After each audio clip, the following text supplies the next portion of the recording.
everybody, how you all doing this evening? I hope you're doing well. My name's Matthew.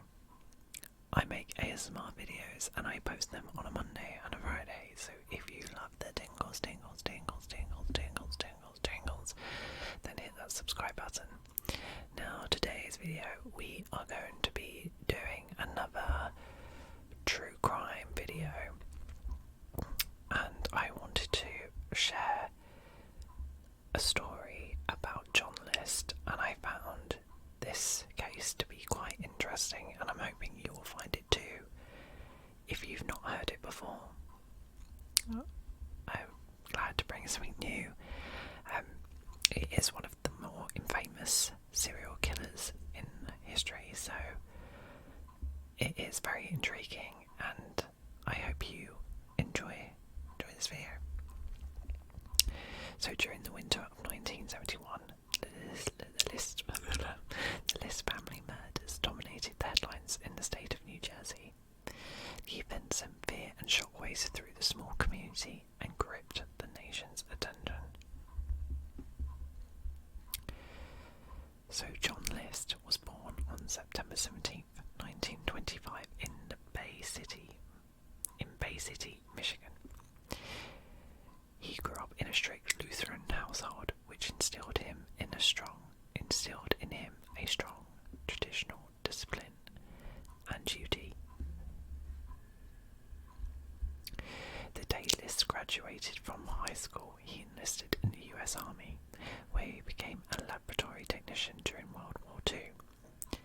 After the war had ended, he enrolled in the University of Michigan, where he earned a bachelor's degree in business administration and a master's degree in accounting.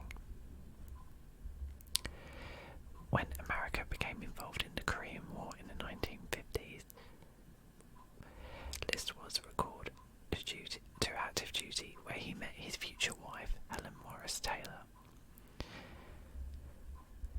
She was a widow of an officer killed in action and lived nearby with her daughter, Brenda. Helen and John married the following year, and the family relocated to California, where John got a comfortable job as an accountant in the finance corps. During his second tour, List worked as an audit supervisor at the Kalamazoo Paper Company. They settled there and had 3 children. In 1960, his stepdaughter Brenda married and moved out. This prompted List to relocate the remaining family to Rochester, New York, where he assumed a position with Xerox. Then in 1965, List accepted a role as vice president and controller at a bank in Jersey City. He relocated again with his wife and children and his mother to Breeze Knoll, a grand 19-room Victorian mansion in upscale Westfield, New Jersey. The man worked hard, that's for sure. God, he's done so much. Now, where did it all go wrong? So on the fateful morning of November 9th, 1971, John List's religious fanaticism, and dire financial straits reached a tipping point. He decided to go through with the plan to kill his entire family to save them from internal damnation. John waited until his children were at school.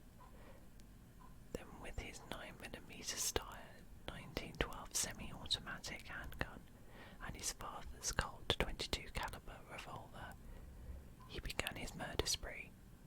His first victim was his wife Helen, 47, whom he shot in the back of the head. Then his elderly mother, Alma, 84. Then he waited for his daughter Patricia, 16, and younger son Frederick, 13, to return home from school.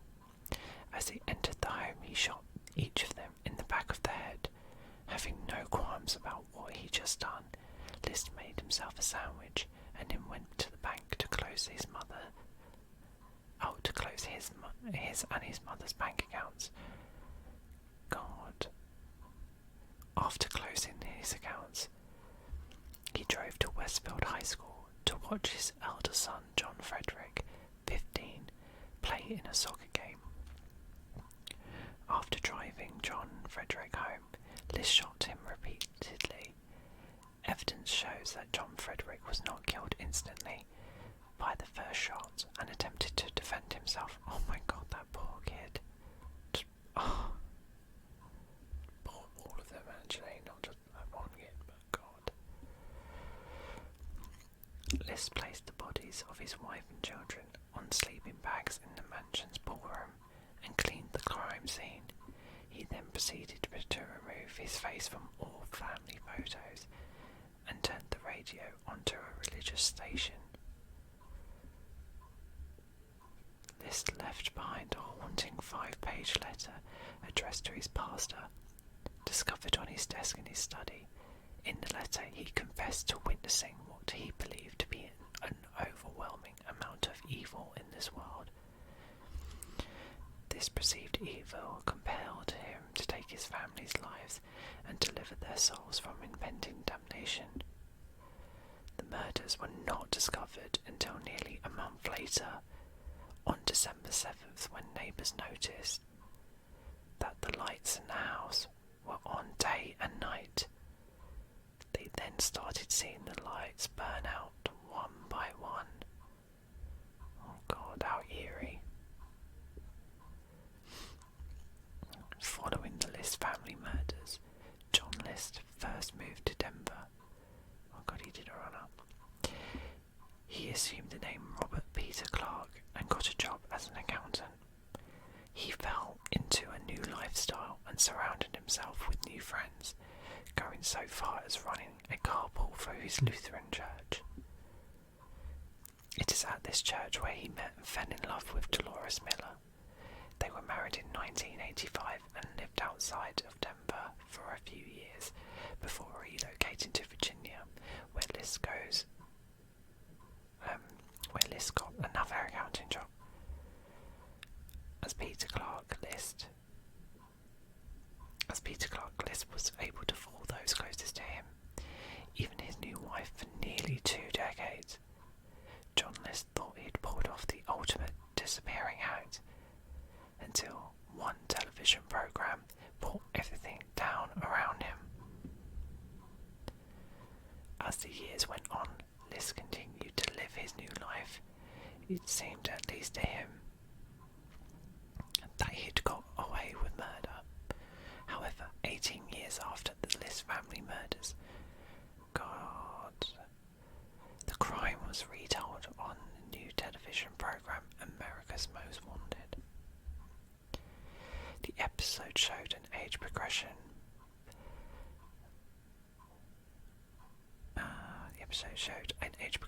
Burst rendered by an artist to show what List would have looked like in 1989. By a twist of fate, a man who was once neighbours with List back in Denver recognised him on the show and called the authorities. Less than 2 weeks after receiving the tip, law enforcement officers arrested List at Richmond accounting firm where he was employed. Following List's arrest, the gruesome details of the case gripped the collective imagination of the nation. Newspapers, television shows and true crime enthusiasts couldn't get enough of the chilling narrative. However, the one question that was on everyone's minds was why. During his trial, List talked openly and provided a chilling insight into his motivations.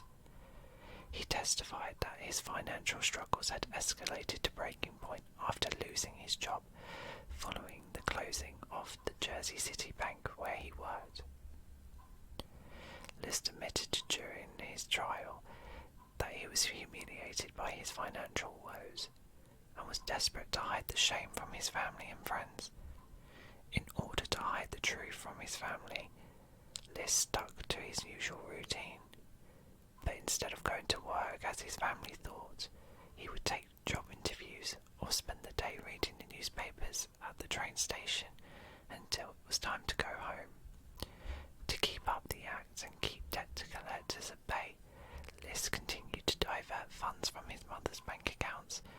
However, the family's financial problems only got worse as the year progressed. Things got so bad that List had to ask his children to get jobs under the pretense of instilling character and responsibility in them. God, this man. List's life was further complicated by his wife's alcoholism and her long-concealed hereditary syphilis, which she contracted from her previous husband and hid for nearly 2 decades. Helen's health deteriorated over the years, but her condition remained hidden until 1969, when a thorough examination disclosed her ailment.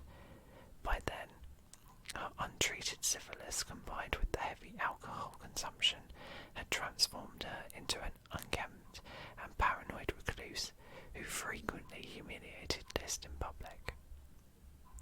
No excuse. John List's trial. During John List's trial, the court-appointed psychiatrist concluded that List was afflicted by obsessive-compulsive personality disorder. According to the psychiatrist's evaluation, List perceived only 2 viable solutions to his dire circumstances: either resort to welfare or murder his family to send them to heaven. I mean, these are all really good options.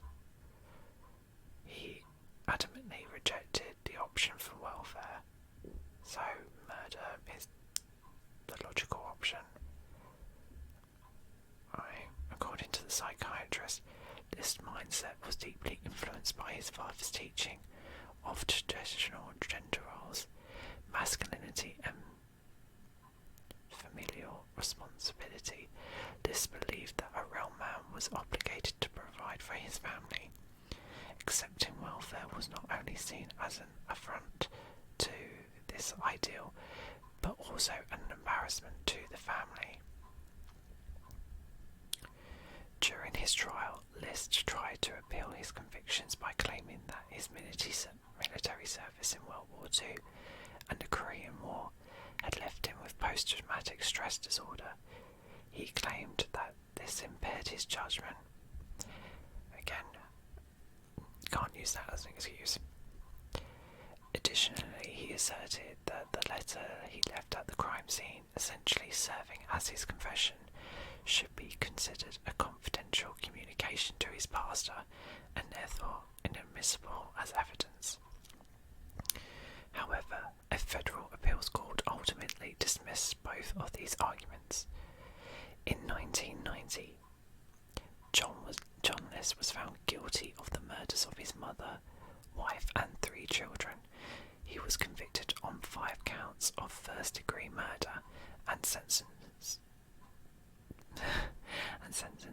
to 5 consecutive life sentences. List spent the remainder of his life behind bars until he died in 2008 from complications of pneumonia. John List's family murders continue to fascinate true crime enthusiasts and murder podcast aficionados alike. The way he meticulously planned and metaphorically executed crimes without guilt or remorse, coupled with List's astounding ability to evade capture for nearly 2 decades, serves as a reminder of the depths of human darkness and the complexities of a criminal psyche.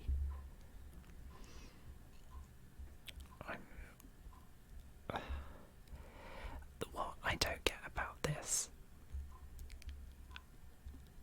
is how it took 20 years and that documentary to, well, not even a documentary, the true America's Most Wanted show, to jog someone's memories. But how did it get so long?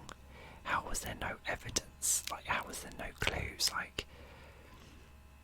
It really is baffling. But then that is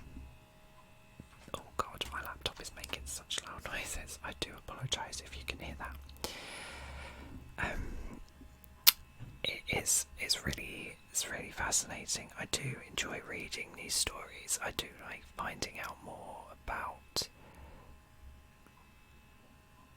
It is very interesting. I can see why there's so many podcasts and stories about true crime, because there really is something about people's motivations, about how a human being can be so nasty, and how can they have no remorse for what they've done, and how they think they were in the right to do it is absolutely mind-blowing. But I guess that's why it's interesting, because it's so shocking for someone to be that cruel that you just can't help but be fascinated by it. Anyway, I'm going to stop rambling. I hope I've lulled you into a deep sleep. Thank you for watching this video, and I shall see you in my next video. Bye guys.